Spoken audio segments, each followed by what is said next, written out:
وہ بہت ہی برا تھا مریم سرکار کے لیے، نواز سرکار کے لیے، شہباز سرکار کے لیے۔ ایک تو سپریم کورٹ سے صبح صبح ان کو یہ فیصلہ سننے کو ملا عمران خان صاحب کی ضمانتوں پر رہائی کا، اور اب ان پہ القاعدہ ٹرسٹ ہے، اور اس کے بعد عمران خان صاحب کو رہا ہونے سے کوئی نہیں روک سکتا۔ جبکہ دوسری جانب ایک اور خبر جو ان کے سر پر گری وہ تھی جناب سہیل وڑائی صاحب نے ایک انٹرویو دیا۔ سہیل وڑائی صاحب نے ایک کالم لکھا، ایک نہیں بلکہ 3 کالم لکھے۔ برسلز میں آپ کو معلوم ہے کہ گئے تھے جناب field marshal general Asim Munir صاحب، اور وہاں پہ ان کی طویل نشست ہوئی تھی اوورسیز پاکستانیوں کے ساتھ، اور وہ طویل نشست، اور اس میں سہیل وڑائی صاحب کو بھی انوائٹ کیا ہوا تھا، وہ بھی پاکستان سے پہنچے ہوئے تھے، انہوں نے بھی وہ محفل اٹینڈ کی، اور اس میں تقریر بھی کی، اس میں سوال جواب بھی تھے، پھر ہر کسی کے ساتھ تصویر بھی بنائی، اور وہ برسلز کا ایونٹ جو ہے وہ ارینج کیا تھا سرکار نے، اور اس میں فرانس سے کچھ لوگوں کو بلایا گیا، باقاعدہ لوگوں کو فیسیلیٹیٹ کیا گیا تھا، اور ان کو جمع کیا گیا تھا برسلز میں، اور تقریباً 400-500 لوگ کے موجود تھے جی۔ اس میں یو کے، اٹلی، فرانس، جرمن اور برسلز، یہاں سے برطانیہ، یہاں سے لوگ گئے تھے، اور ان میں سے بہت سارے لوگوں سے میں بھی مل چکا ہوں، اور ساری باتیں میں بھی جان چکا ہوں کہ کیا کچھ وہاں پہ ہوا، تو وہ ساری ڈیٹیلز موجود ہیں۔ تو ادھر سہیل وڑائی صاحب نے کچھ کالم لکھے اور انہوں نے بتا دیا، انہوں نے 2-3 باتیں کی، اور 2-3 باتوں میں سب سے زیادہ خطرناک بات یہ تھی کہ عمران خان صاحب نے اگر معافی نہ مانگی تو ان کی زندگی کو خطرہ ہے، اور ان کو یا تو بھٹو بنا دیا جائے گا یا ادروائز ان کی زندگی ختم کر دی جائے گی جیل میں۔ یہ بات انہوں نے کہی، اور اس میں پھر دوسری بات انہوں نے ایک لکھی تھی جی، خاص طور پہ انہوں نے کہا، یہ ابلیس کا ذکر کیا کہ اگر معافی مانگ لیں گے تو پھر تو اچھا سلوک ہوگا، معافی نہیں مانگیں گے تو پھر ان کے ساتھ بہت برا سلوک ہوگا، اور پھر انہوں نے ابلیس کا واقعے کا ذکر کیا کہ ابلیس نے انکار کر دیا، معافی نہیں مانگی اور اللہ کا حکم نہیں مانا، اس لیے اس کو دھتکار دیا گیا، اور جو فرشتے بات جنہوں نے مان لی وہ بڑے مقدم ٹھہرے۔ تو عمران خان صاحب بھی اگر معافی مانگ لیں گے تو بہت اچھے ہوں گے، اگر نہیں مانگیں گے تو پھر یہ ہو جائے گا۔ یہ سارا ایک پورے کا پورا بیان کیا گیا، قرآن مجید کی آیات کا بھی حوالہ دیا گیا، پھر 9 مئی کے حوالے سے بھی باتیں کی گئیں، یہ سارا کچھ کیا گیا۔ تو سہیل وڑائی صاحب نے یہ لکھ دیا تھا، آپ کو معلوم ہے۔ تو آج تقریباً اس کو ہو گئے 5-6 دن، اس واقعے کو 6 دن ہو گئے ہیں، اور کیونکہ لوگ جو ہیں وہ بہت تعریف کر رہے تھے، متاثرین میں شامل تھے بہت سارے لوگ، کہ جناب field marshal general Asim Munir جو ہیں وہ 2.5 گھنٹے بولتے رہے، 2-2.5 گھنٹے، اس کے بعد پھر 2 گھنٹے انہوں نے تصویریں بنوائیں، پھر انہوں نے لوگوں کے ساتھ بہت بغلگیر ہوئے، یہ سارا کچھ ہوا، پھر وہاں پہ لوگوں نے ان کے ہاتھ میں چومے گئے، وہ بھی سارا کچھ رپورٹ ہوا۔ تو 5-6 دن یہ خبر چلتی رہی اور کالم ہوتے رہے جی شاید جنگ پہ۔ اب آج جو ہے وہ جناب DGISPR ترجمان اعلیٰ پاک فوج کے، ترجمان اعلیٰ میں اس لیے کہتا ہوں کہ ترجمان تو بہت زیادہ ہیں آج کل، اور ترجمان اعلیٰ صرف ایک ہی ہیں، اور وہ ہیں جناب DGISPR لیفٹیننٹ جنرل احمد شریف صاحب۔ تو احمد شریف چوئی صاحب نے بھی آج ایک محفل میں گئے اور وہاں پہ انہوں نے گفتگو کی، اور گفتگو کے دوران انہوں نے کہا کہ فیلڈ مارشل سید عاصم منیر نے برسلز میں کسی صحافی کو انٹرویو نہیں دیا، اور کوئی بھی سیاسی بات نہیں کی، معافی والی بات بھی نہیں کی، سہیل وڑائچ نے غیر ذمہ داری کا ثبوت دیا۔ اور اس کے بعد انہوں نے کہا کہ سہیل وڑائچ سینئر صحافی ہیں، انہوں نے ذاتی فائدے کے لیے من گھڑت کہانی گھڑی۔ یہ میں سمجھتا ہوں کہ بلو دا بیلٹ سہیل وڑائچ صاحب سے اختلاف ہو سکتا ہے، 100 اختلاف ہو سکتے ہیں، لیکن یہ کہنا کہ انہوں نے ذاتی فائدے کے لیے من گھڑت کہانی گھڑی، تو ذاتی فائدہ کیا ہو سکتا ہے سہیل وڑائچ صاحب کو یہ بھی بتا دیتے DGISPR کہ کیا انہوں نے کیا حاصل کر لیا ہے، کیا ٹکٹ لیا ہے، پرمٹ لیا ہے، پلاٹ لیا ہے، پیسے لیے ہیں، کیا لیا ہے، کیونکہ یہ ایک بہت ہی سنگین الزام ہے اور ان کو ڈسگریس کیا گیا ہے اور بلو دا بیلٹ ان پہ حملہ کیا گیا ہے۔ اور اس کے ساتھ جو پہلی بات کی ہے کہ کسی صحافی کو انٹرویو نہیں دیا اور کوئی بھی سیاسی بات نہیں کی، معافی والی بات بھی نہیں کی، یہ بھی انہوں نے کہا۔ اب سیاسی بات نہیں کی، معافی والی بات نہیں کی، اب میں آپ کو ذاتی طور پہ بتا رہا ہوں کہ سیاسی بات بھی کی وہاں پہ اور معافی والی باتیں بھی وہاں پہ ہوئیں، یہ بھی بات درست ہے۔ اور سہیل وڑائچ صاحب نے غیر ذمہ داری کا ثبوت دیا، مجھے نہیں لگتا کہ انہوں نے غیر ذمہ داری کا ثبوت دیا، اور ان کے آپ انداز بیان سے اختلاف کر سکتے ہیں لیکن آپ یہ نہیں کہہ سکتے کہ انہوں نے ذاتی فائدے کے لیے من گھڑت کہانی گھڑی، ایسا نہیں ہے، ایسے بہت سارے شواہد موجود ہیں۔ اور اس کے بعد DGISPR نے کہا کہ جناب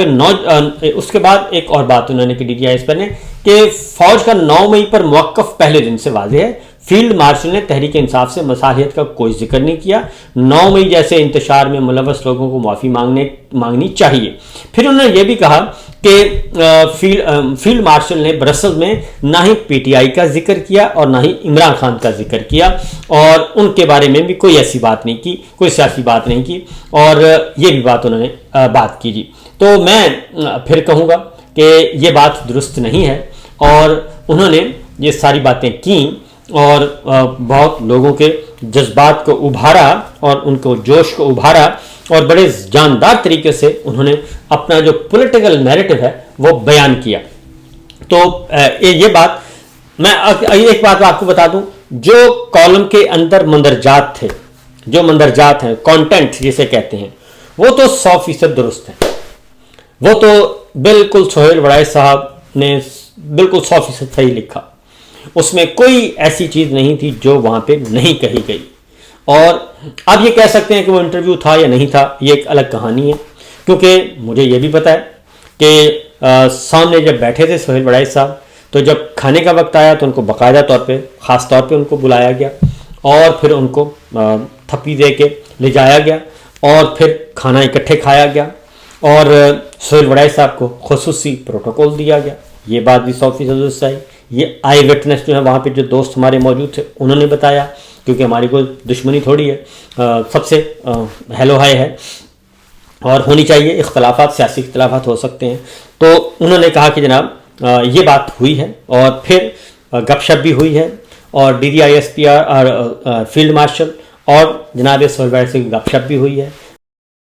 گپے شپیں بھی ہوئی ہیں، کانوں میں بھی باتیں ہوئی ہیں، مسکراہٹوں کا تبادلہ بھی ہوا ہے، پھر فوٹو سیشن بھی ہوا ہے۔ وہ تصویر بھی آپ دیکھیں تو بہت دونوں مسکرا رہے ہیں، اور جیسے ہوتا ہے تصویر سے پہلے کہا جاتا ہے کہ بھئی ریڈی، تو وہ پھر ریڈی ہو کے خاموش ہو جاتے ہیں، لیکن چہرے پہ مسکراہٹیں رہتی ہیں، جو بات گفتگو چلتی رہتی ہے۔ تو یہ ساری باتیں تو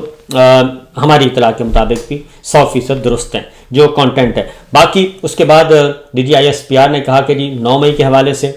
جی بالکل 9 مئی کے حوالے سے آپ نے جو کچھ کہا وہ وہاں پہ بھی آپ نے کہا، اور انتشاری فسادی یہ ساری باتیں، تو میں ابھی یہ کیونکہ مطلع ذرا تھوڑا سا ابر آلود ہے، 2-3 باتیں میں نے بھی بتانی ہیں اس حوالے سے، وہ انشاءاللہ بتاؤں گا، ذرا تھوڑا سا مطلع صاف ہو جائے، وہ بہت ہی امپورٹنٹ باتیں ہیں۔ اور کیونکہ جنرل صاحب کی تقریر کا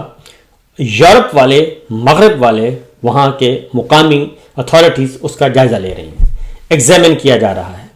اور باقاعدہ طور پہ ان کی توجہ دلائی گئی ہے، کسی نے کروائی یہ ایک الگ چیپٹر ہے، اور ان کی توجہ دلائی گئی ہے، اور اس میں کہا گیا ہے کہ جناب یہ جو ہیں اس سرزمین پہ بیٹھ کے یہ گفتگو جو ہے وہ صحیح نہیں ہوئی، اور اس کے کیونکہ اس سے پہلے ایک واقعہ بھی ہو چکا تھا مار دھاڑ کا، اور ایک FIR بھی یعنی کہ اپلیکیشن بھی دی گئی ہے بائی نیم، وہ بھی ایک اپنی جگہ پہ موجود ہے تنازع، تو اس لیے یہ سارا کچھ جو ہوا۔ اس کے بعد آتے ہیں جناب اگلی بات ہے کہ نوجوانوں کو اپنی طاقت پہچاننی چاہیے، اور جس دن نوجوان طاقت پہچان گئے کسی کا ڈر نہیں رہے گا، یہ کہتے ہیں جناب